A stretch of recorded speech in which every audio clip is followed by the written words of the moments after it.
नमस्कार, मैं हूं आदेश रावल। लोकमत के इस खास कार्यक्रम में आज हम बात करेंगे गांधी परिवार की, गांधी परिवार की विरासत की और गांधी परिवार की उन सीटों की जिनके ऊपर आज कोई वारिस नजर नहीं आता।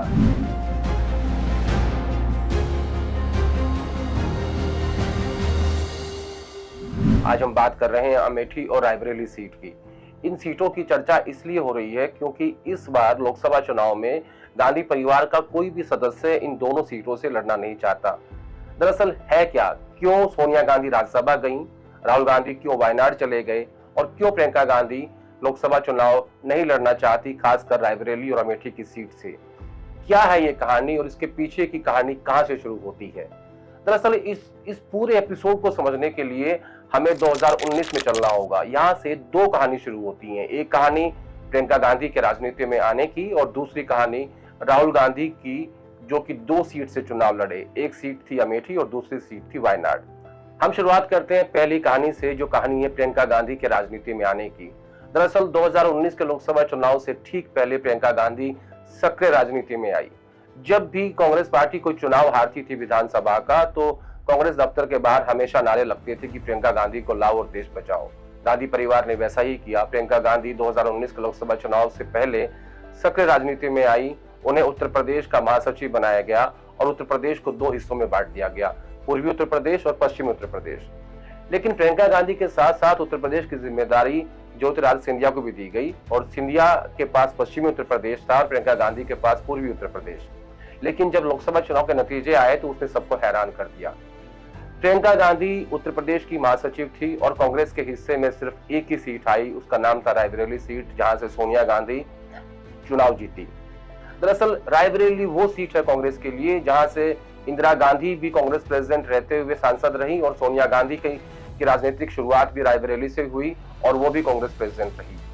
प्रियंका गांधी 2019 के लोकसभा चुनाव में जब राजनीति में आई तो उनके लीडरशिप में एक सीट आई और उसके ठीक 3 साल बाद 2022 में प्रियंका गांधी उत्तर प्रदेश का विधानसभा चुनाव लड़वा रही थी और उस इलेक्शन में भी कांग्रेस पार्टी सिर्फ एक असेंबली सीट जीतने में कामयाब हुई।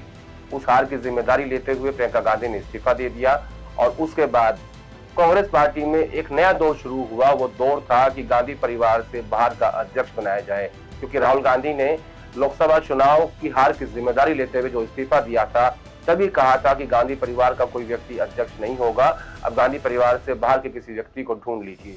सोनिया गांधी को इंटरिम प्रेसिडेंट बनाया गया। उसके बाद मल्लिकार्जुन खड़गे को कांग्रेस पार्टी का अध्यक्ष नियुक्त किया गया और 1 साल के भीतर जब उन्होंने भारतीय राष्ट्रीय कांग्रेस या खड़गे जी ने अपनी कमेटी का गठन किया तो उसमें सामने आया कि प्रियंका गांधी को महासचिव तो बनाए रखा, लेकिन किसी भी राज्य की जिम्मेदारी उन्हें नहीं दी गई। यानी प्रियंका गांधी जनरल सेक्रेटरी हैं, लेकिन उनके पास कोई पोर्टफोलियो नहीं है। लेकिन फिर कयास लगाने शुरू हुए कि प्रियंका गांधी की जिम्मेदारियां अब क्या होंगी। क्या उन्हें संगठन महासचिव बनाया जाएगा, या कोशिश थी कि 2 वाइस प्रेसिडेंट बने जिसको उत्तर और दक्षिण भारत के बीच बांट दिया जाए, लेकिन वैसा नहीं हुआ। आज प्रियंका गांधी जनरल सेक्रेटरी जरूर हैं, लेकिन उनके पास कोई जिम्मेदारी नहीं है। अब दूसरी कहानी, 2019 में ही जब राहुल गांधी अमेठी के साथ साथ वायनाड से चुनाव लड़ने गए तो उसके पीछे की कहानी क्या थी। 2019 के लोकसभा चुनाव में बीजेपी ने अपनी फायर ब्रांड नेता स्मृति ईरानी को अमेठी से टिकट दिया। उसी वक्त कांग्रेस के भीतर भी इंटरनल सर्वे चल रहे थे, जिसमें ये रिपोर्ट कांग्रेस के पास भी आ चुकी थी कि राहुल गांधी की स्थिति अमेठी में अच्छी नहीं है। उन दिनों केरल के सीनियर नेता, या मैं कहूं कि केरल की जो कांग्रेस की लॉबी थी, वो राहुल गांधी के आसपास थी और बहुत पावरफुल थी। उन लोगों ने फैसला किया कि राहुल गांधी अमेठी के साथ साथ वायनाड भी लड़ेंगे। और मुझे अच्छे से याद है कि एक प्रेस कॉन्फ्रेंस कांग्रेस पार्टी के दफ्तर में हुई, जिसमें ए.के. Antony, KC. वेणुगोपाल समेत सभी लोग मंच पे आए और घोषणा कर दी गई कि राहुल गांधी वायनाड भी लड़ेंगे। दरअसल राजनीति में 2 सीट से लड़ना इस बात का संदेश था कि राहुल गांधी उत्तर भारत को छोड़कर दक्षिण भारत में चले गए हैं, जहां से वो जीत जाएंगे।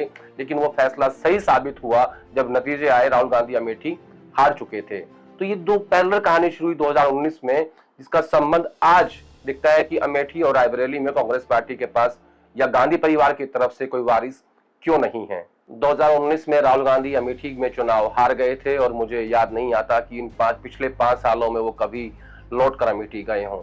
अब जब भारत जोड़ो न्याय यात्रा पार्ट 2 की शुरुआत हुई तो उसमें एक रूट ऐसा डिजाइन किया गया कि अमेठी से होकर गुजरा जाए उसमें प्रियंका गांधी और राहुल गांधी अमेठी पहुंचे, वहां के लोगों से मुलाकात हुई, एक रोड शो वहां से निकला। तब यह कयास लगाने लगे कि अब शायद प्रियंका गांधी इन दोनों में से किसी सीट पे चुनाव लड़ेंगी।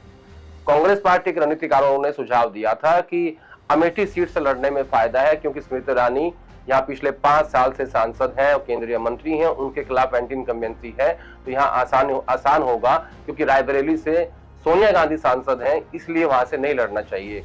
लेकिन रायबरेली का अपना एक महत्व है। इस सीट से ये कांग्रेस अध्यक्ष की सीट मानी जाती है। पहले इंदिरा गांधी कांग्रेस प्रेसिडेंट रही तो यहाँ से सांसद थी।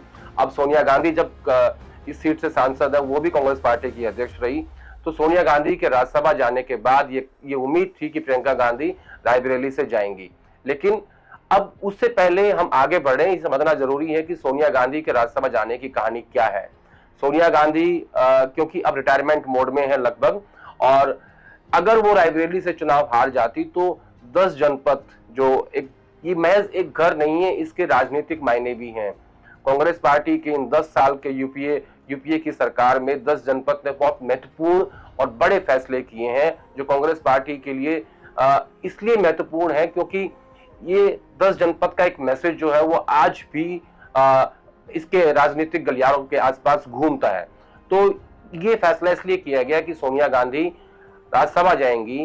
पहले इस कहानी को समझिए कि राज्यसभा की कहानी क्या थी। ये तय कर दिया गया था कि सोनिया गांधी हिमाचल प्रदेश से राज्यसभा जाएंगी, लेकिन फिर ये सुझाव दिया गया कि हिमाचल प्रदेश में सरकार जो है वो ठीक से नहीं चल रही है, बीजेपी वहां पोचिंग कर रही है, विधायकों को तोड़ने की कोशिश कर रही है। अगर वहां चुनाव हो गया तो सोनिया गांधी चुनाव हार सकती हैं। इसीलिए ये फैसला लिया गया कि सोनिया गांधी को राज्यसभा भेजा गया राजस्थान से, और अभिषेक मनु सिंघवी जो वरिष्ठ वकील हैं उन्हें भेजा गया हिमाचल प्रदेश से, और हुआ भी वही। वहां पे चुनाव हुआ, अभिषेक मनु सिंघवी चुनाव हार गए। अब वापस आते हैं इसी कहानी पे कि सोनिया गांधी राज्यसभा चली गई। अब उम्मीद थी कि गांधी परिवार के दोनों सदस्य अपनी अपनी पुश्तैनी सीटों से चुनाव लड़ेंगे, लेकिन आज की तारीख में राहुल गांधी या प्रियंका गांधी दोनों ही इन दोनों सीटों से, अमेठी और रायबरेली से चुनाव लड़ने के लिए राजी नहीं है। आज इन दोनों सीटों को अपने वारिस की तलाश है। लेकिन कांग्रेस के जो वरिष्ठ नेता हैं, जो रणनीतिकार हैं गांधी परिवार के, उन्होंने ये सुझाव दिया है कि अगर गांधी परिवार ने दोनों सीटें छोड़ दी तो राजनीतिक संदेश बहुत खराब जाएगा।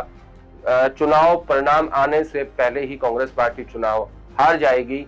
लगातार केंद्रीय चुनाव समिति में उत्तर प्रदेश की सीटों का फैसला हो रहा है, लेकिन अमेठी और रायबरेली का फैसला गांधी परिवार पर छोड़ दिया गया है।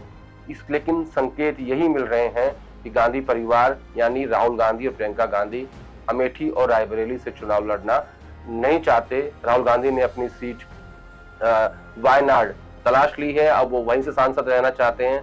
लेकिन सवाल सिर्फ इतना है कि प्रियंका गांधी सक्रिय राजनीति में होने के बावजूद भी चुनावी राजनीति से दूर क्यों भाग रही हैं।